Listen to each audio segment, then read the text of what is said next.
All right, hey everybody. I hope you're doing okay.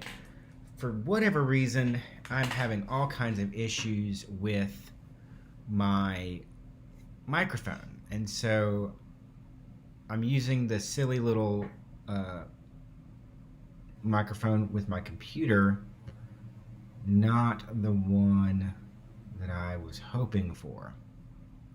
Anyway, um,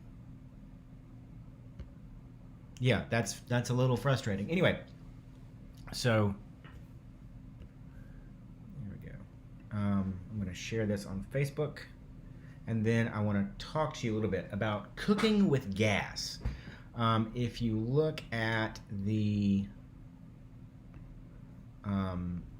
if you saw the title card for today's reflection, um, I was thinking about cooking and life and whatnot. I like to cook, and my wife always gets on to me for making a bit of a mess in the kitchen. Um, and it's mostly because I tend to, when I'm cooking on the stove in my beautiful cast iron skillets, I tend to cook at a high heat on our gas range. Um, and because I want to get things done, I want to have that control, um, meaning that I want to take the pan, have it get a good sear, but also be able to move it off the heat and stir it if I need to, put it back on the heat. And so I don't use the dial so much for temperature control as I do physically removing the pan on and off the heat using my whisk or my spatula or whatever it is I'm cooking with.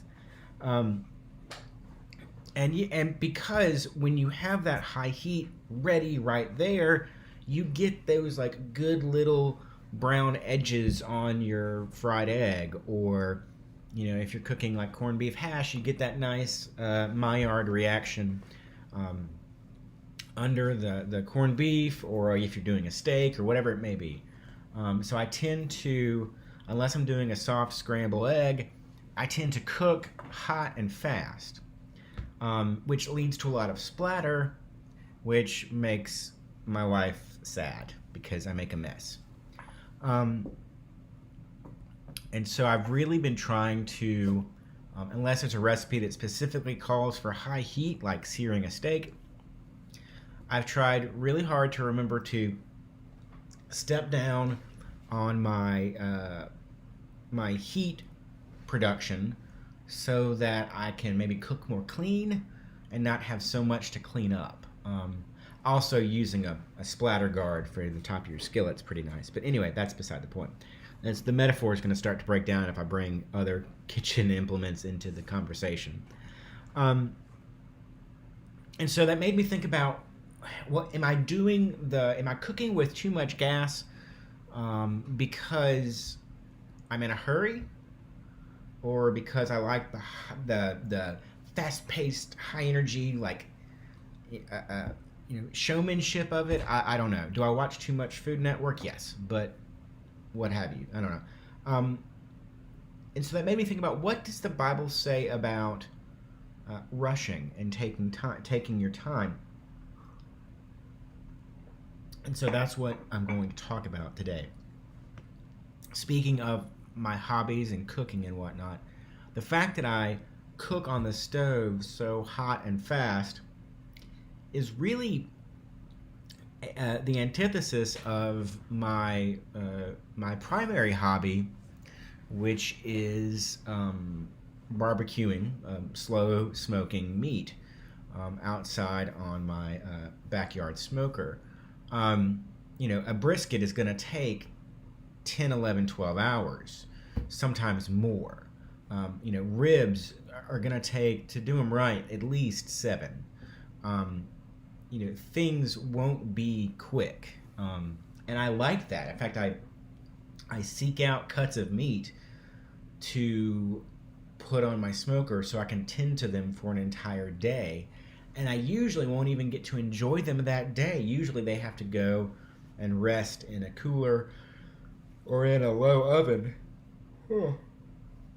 the rest of the night. So usually I'm giving something, a many hours long rest after I've put it on the smoker for an entire day. So there isn't even really, immediate gratification from that long cooking process, because there's a long resting process that makes good barbecue what it is. And so if I have learned how to slow down and enjoy that kind of low and slow cooking, why is it that when I'm in a kitchen, especially in front of a stove, that I cook hot and fast? I don't know. It's something to consider. A man named John Ortberg wrote, "When I first moved to Chicago, I called a friend, the wisest spiritual man I know, and asked him, 'What do I need to do to be healthy spiritually?' He said, 'You must ruthlessly eliminate hurry from your life.' There was a long pause, and I finally said, 'Okay,' and I wrote that one down. Now, what else do you have to do? Tell me, because I don't have much time and I want to get a lot of wisdom out of this conversation." And he replied, "There is nothing else. Hurry is the great enemy of spiritual life. You can hardly do anything the way Jesus did if you're in a hurry. Jesus was often busy, but never hurried. Hurry is an inward condition in which you are so frantic and preoccupied that you are unable to receive love from the Father, unable to be present with other people, or to give them love." I'll read that last line because I yawned through it. Hurry is the inward condition in which you're so frantic and preoccupied that you are unable to receive love from the Father, unable to be present with other people, or to give love to them. Basically, when I read these words from Mr. Ortberg, I recognize the hardest thing for me, which is to slow down and be comfortable in that pause. I don't know if it's true, but I have heard it said that Beethoven or Mozart or one of the world's fine composers said that his favorite note in composition were the rests, because it is because of the rests in the music, the periods of silence, that you're able to hear and appreciate the musical notes put on the page and heard live, played from the musicians. And I don't know if that's true or if that's just a pithy statement someone said and attributed after the fact. But there is a lot of wisdom to be found in that negative space. We think of the product that we're doing as it's the end. The destination is the goal instead of the journey that it takes to get there. And I think that finding that negative space in our lives and in our working projects is very important, because as Mr. Ortberg's friend suggests, Jesus was never in a hurry, though Jesus was busy. I myself am really good at being, as he said it, frantic and preoccupied, because that's how I get things done. If you'll note, this reflection actually started 10 minutes after 10, because I was frantically procrastinating everything into the last minute. I knew what I wanted to talk about, but I was doing every other thing rather than sitting down and finishing the thumbnail for the YouTube video. I was instead, making myself some coffee. I didn't take time to set up my microphone properly, and so when it came time to press go on my computer, I had to stop and then start fiddling with the microphone because I didn't set it ahead of time. I am as he used to say, I am a recovering procrastinator.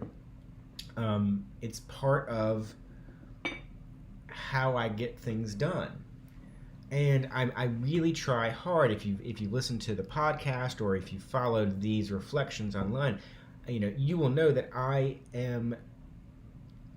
tend to hyper focus on organization and organizational skills and organizational paradigms because for me, organization and pre-planning and figuring all that out is not natural to me. I have to work extra hard at doing it. And so I find a lot of joy in making myself organized because naturally speaking, I am a procrastinator. And I have read about, why people procrastinate. If you do that as well, I recommend it to you. One of the suggestions is that people who procrastinate tend to do so because they have a fear of failure.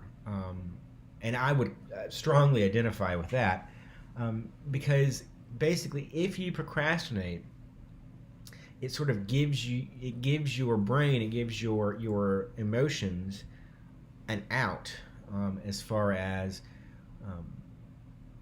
whether you succeed or fail.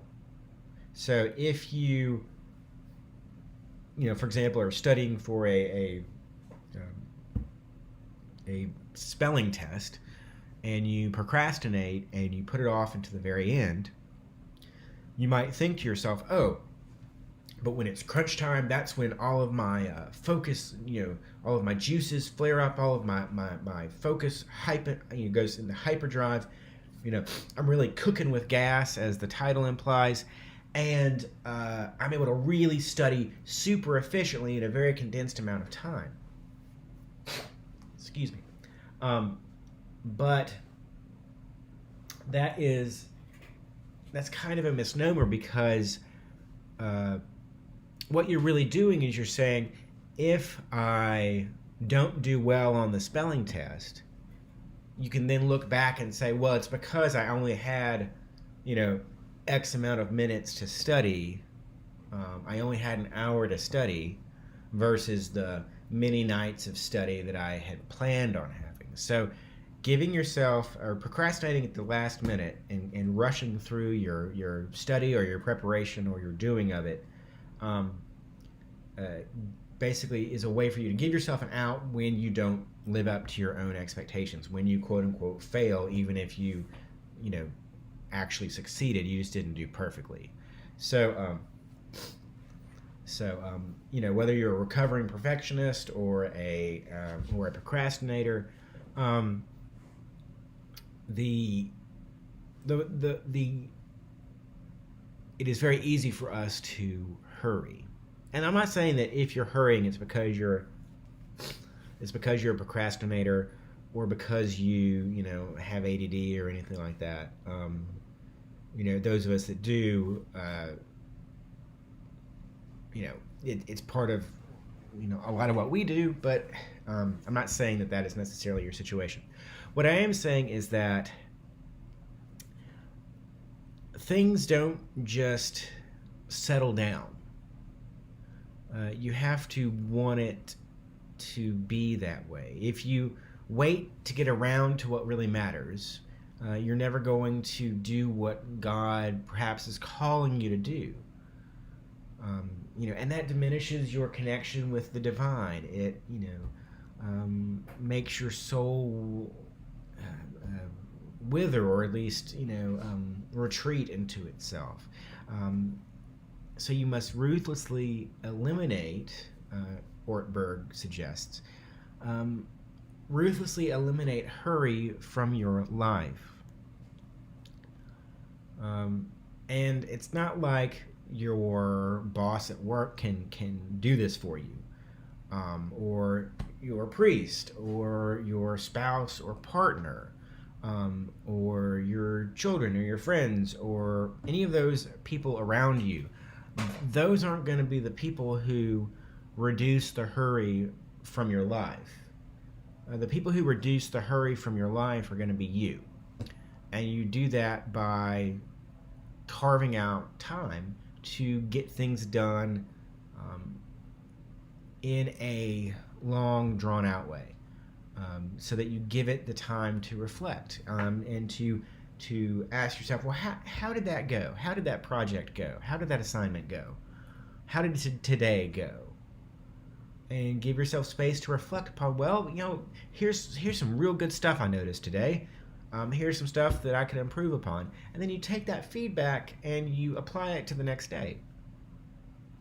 So don't hurry, because you don't get a prize for multitasking. Nowhere in the Bible does it say that, blessed are the multitaskers, for they shall be first in line in the kingdom of heaven. It's okay to relish in what you do, and to take the time to do it well, and to do it satisfactorily, and to enjoy the process. Proverbs 19 tells us, the fear of the Lord leads to life. Then one rests content, untouched by trouble. Now, fear of the Lord, there's a great line that says, the fear of the Lord is wisdom. And what that really is getting at is not being afraid of God, but understanding the place of God and the place of people, and how those are two different jobs, two different forms of existence. And that our acknowledgement of the grandeur of God, the power of God, is something fearful. It is so big. It is a huge cliff drop in front of you. It is a huge sky above you. It is something so massive as to be fearful of it. I think that also helps us acknowledge our own tendency toward pride, but I digress. The fear of the Lord leads to life, meaning that in recognition of who we are compared to the Lord and who we are as creations of the Lord, that leads to us having good and fruitful life, I would say. At the end of this one life, one would rest content, Proverbs continues, untouched by trouble.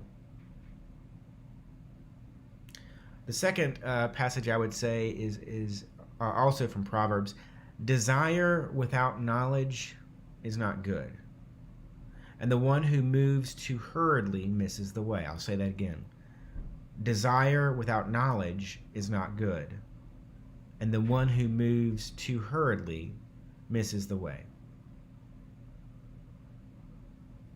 So, if we do not have knowledge, then we... hold on, I've got people coming in. 1 second. Come here. All right.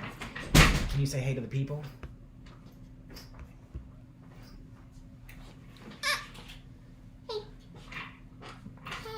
Can you say hey, everybody? Hey. Well, since I've got my little friends, I will wrap up real quickly. Well, I was wrapping up anyway. So I will simply wrap up and say that if we move quickly, then we miss God in those moments, and we miss the ability to give others love and to share in life with our brothers and sisters.